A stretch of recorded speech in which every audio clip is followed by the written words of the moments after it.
We are about to embark upon a series of strange and exciting, dangerous adventures. Adventures that will lead us to all parts of the world. We are about to embark upon a series of strange and exciting, dangerous adventures. Adventures that will lead us to all parts of the world. Hello and welcome to another Bad Comic Review. This time we're looking at Detective Comics 1028. This is from the Rebirth line. Story and words by Peter J. Tomasi. Art by Nicholas Scott. Trish Mulvihill. Colorist Rob Lay. Letterer Kenneth Rocafort did the cover art. Dave Walgo's associate editor. Paul Kaminsky editor. Ben Abernathy group editor. Cover's good and it does relate to what's going on in the story, which is pretty impressive these days. We open up with what appears to be a ghostly mounted police officer going after somebody. We find out that this individual that was being chased was a cop and he was beheaded. Now things get a little weird because Batman's trying to check all this out, but at the same time the killings keep on coming. More people are killed and they're all police officers. Now Batman's investigation is somewhat stymied by Commissioner Bullock, who despite some events in previous issues is back on the job and is shutting Batman out. The public is turning against the masked vigilantes and it looks like Batman may be in for a bit of a tough go with police no longer on his side. But his investigation is just heating up as the apparent ghost goes on a midnight ride to try and get another person. Batman uncovers some corruption and it's an interesting single issue story. This is actually worth the $4. It's one story within an issue with a little bit of subtext leading into larger narratives. It is how comics used to be, and this is a really great one-shot issue. I thought it was really well done, really interesting, and it was fun. It was a good read. So I would definitely recommend this if you're a Batman fan and looking for a fun single issue comic to read. This should be high on your list. It was a good story and it was an easy read and it was accessible to new people as well as older fans. So if you've been looking for a good Batman story, this is a decent one to pick up. It shouldn't be too expensive, and although the characters aren't any big bad guy that you usually would see, it was still an interesting detective story and a fun adventure nonetheless. Definitely worth checking out. That'll do it for this one. Thank you so much for listening and supporting the channel. If you enjoyed the video, please hit the like button and don't forget to subscribe so you don't miss future reviews. And as always, we hope to see you on the next one. We are about to embark upon a series of strange and exciting, dangerous adventures.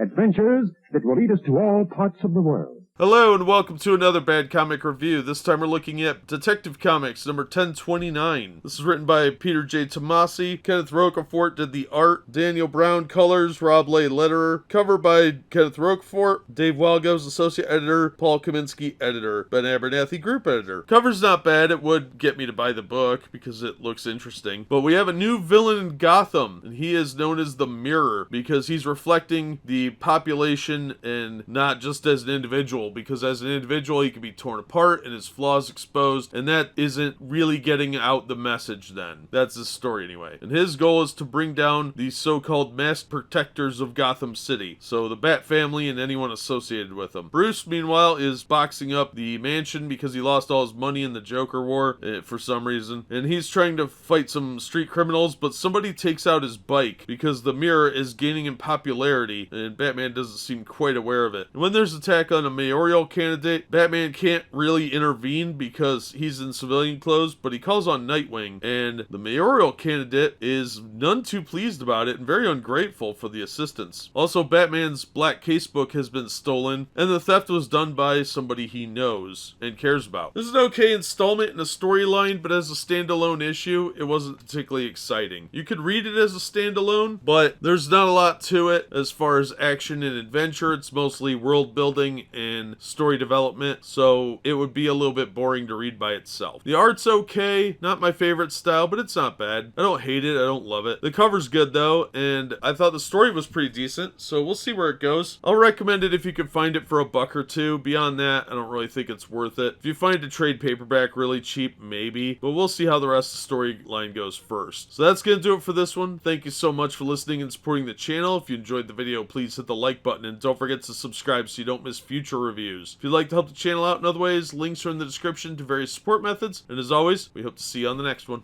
We are about to embark upon a series of strange and exciting, dangerous adventures. Adventures that will lead us to all parts of the world. Hello and welcome to another Bad Comic Review. This time we're looking at Detective Comics, issue 1030. This was written by Peter J. Tomasi, art by Biliquai Evely, colors by Matt Lopez, Rob Lay letterer, cover by Biliquai Evely and Matt Lopez. Associate editor was Dave Wagos, editor Paul Kaminsky, Ben Abernathy, group editor. I like the cover, it's pretty well done. It shows the mirror and Batman facing off, but that doesn't happen in this issue. Instead, we start off with Officer Nakano, who's running for mayor, having nightmares about losing his eye, and he's blaming Batman and the villains for this. Batman, for his part, is trying to get across the city while thinking about how Damian's an annoying little jerk. And Damian is, of course, angry all the time and impulsive with lots and lots of anger issues. I hate that character, so it doesn't really matter. But he ends up at a meeting with other members of the Bat family, and they relate how vigilantes have been coming after them. But it turns out nobody called this meeting, and they quickly figure that out as they are attacked by the Mirror and some of his gang. So somebody has hacked their comlink frequency and they have to escape. There's a backup story of sorts where Damian is going through some old case files that looks like somebody targeted Bruce Wayne for various attacks, but all were unsuccessful. And Damian has a suspect, and that's going to lead into next issue. Overall, the story's fine. I thought it was pretty decent. It's not a complete story in of itself. It's an installment, very obviously, in a longer narrative. It would fit better in a trade paperback, but the art style is jarringly different from last issue, and I don't like it. Bruce Wayne's head changes shape about 8 times in this issue, and I'm just not a fan of this manga style art. Everybody looks distorted and weird, and there's no consistency to the way people are drawn. So if you're into American manga style, maybe you'll like this more than I did, but I didn't care for it at all. But the story's okay. Like I said, if you're gonna pick this up, try and get it out of a dollar bin. It's not gonna be worth much more than that. The story's not that compelling. It's good, but you'll want to get the whole storyline, so either pick it up and trade or get them out of a dollar bin. I think $1 or $2 is the most I'd want to pay for this again, and it'll be enjoyable that way. But beyond that, like I said, terrible art, great cover, even though the same artist drew both. Seem to have spent more time on the cover than on the interior art. It's a similar style, I just think the cover's better than the interior, and the storyline is middle story, so it's hard to really get much out of this issue. It'll be kind of boring on its own, but as an installment in the story arc, it's fine. But again, it's really not worth cover price. So if you're gonna pick this up, try and get it for $1 or $2. Somewhere around half the cover price of a new issue would probably be fine. So that's gonna do it for this one. Thank you so much for listening and supporting the channel. If you enjoyed the video, please hit the like button and don't forget to subscribe so you don't miss future reviews. If you'd like to help the channel out in other ways, links are in the description to various support methods, and as always, we hope to see you on the next one. We are about to embark upon a series of strange and exciting, dangerous adventures.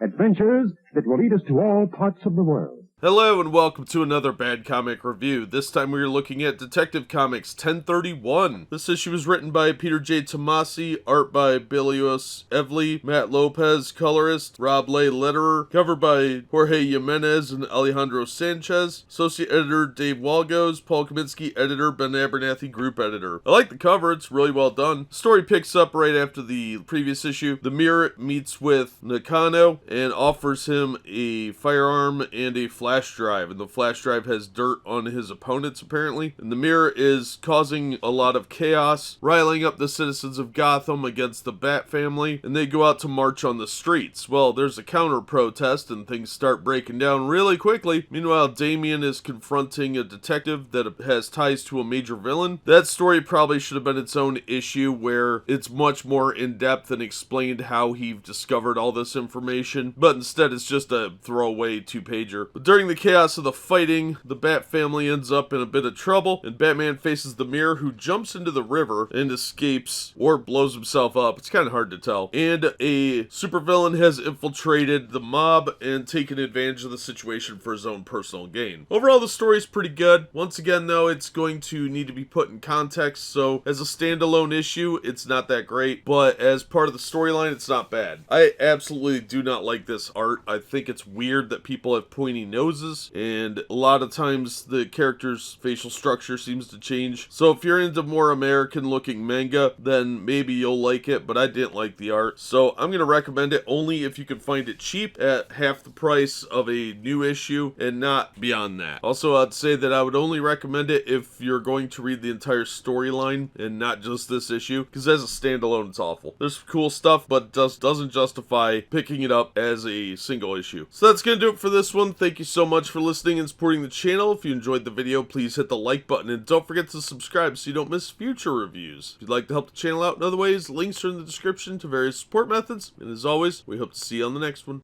We are about to embark upon a series of strange and exciting, dangerous adventures.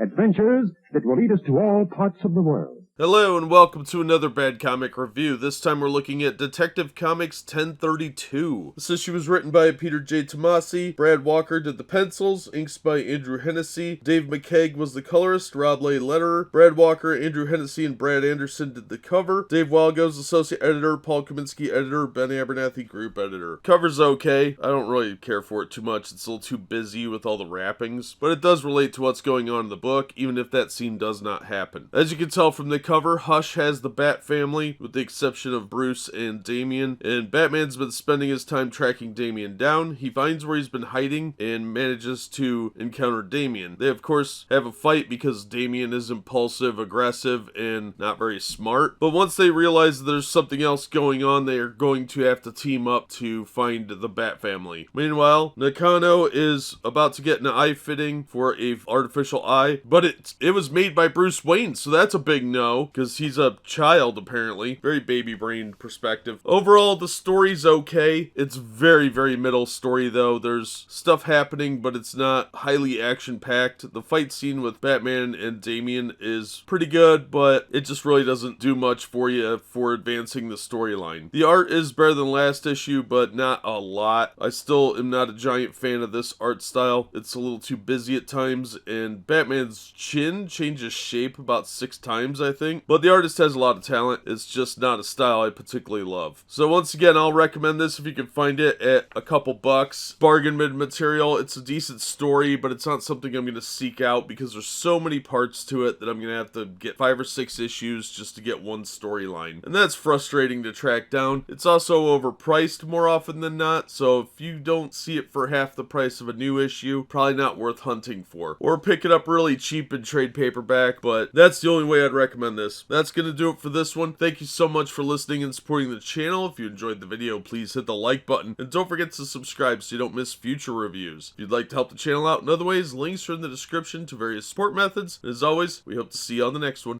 We are about to embark upon a series of strange and exciting, dangerous adventures.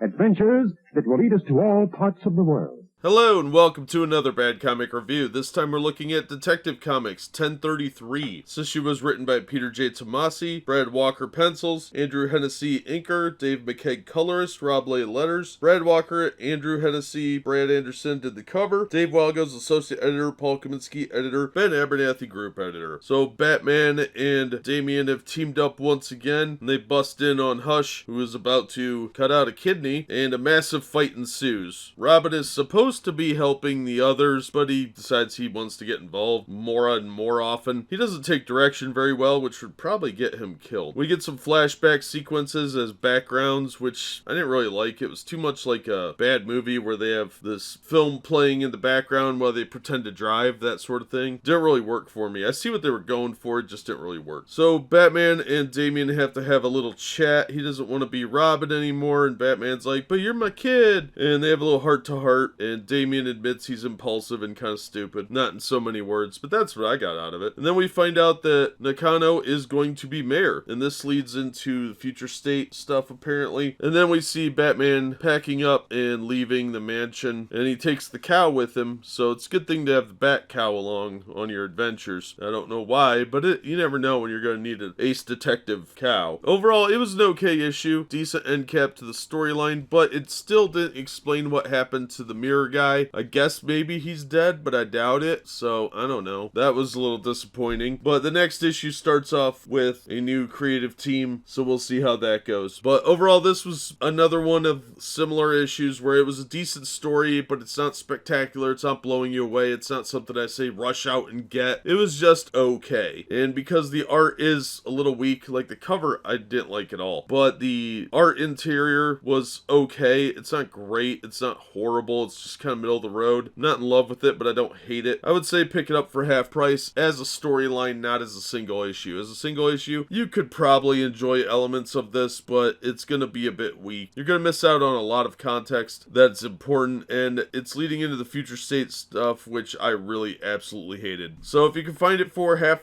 cover price, I would say pick it up. Beyond that, probably not really worth tracking down. And again, you'll have to read the whole storyline with the mirror for this to make any sense. So that's gonna do it for this one. Thank you so much for listening and supporting the channel. If you enjoyed the video, please hit the like button and don't forget to subscribe so you don't miss future reviews. If you'd like to help the channel out in other ways, links are in the description to various support methods. And as always, we hope to see you on the next one.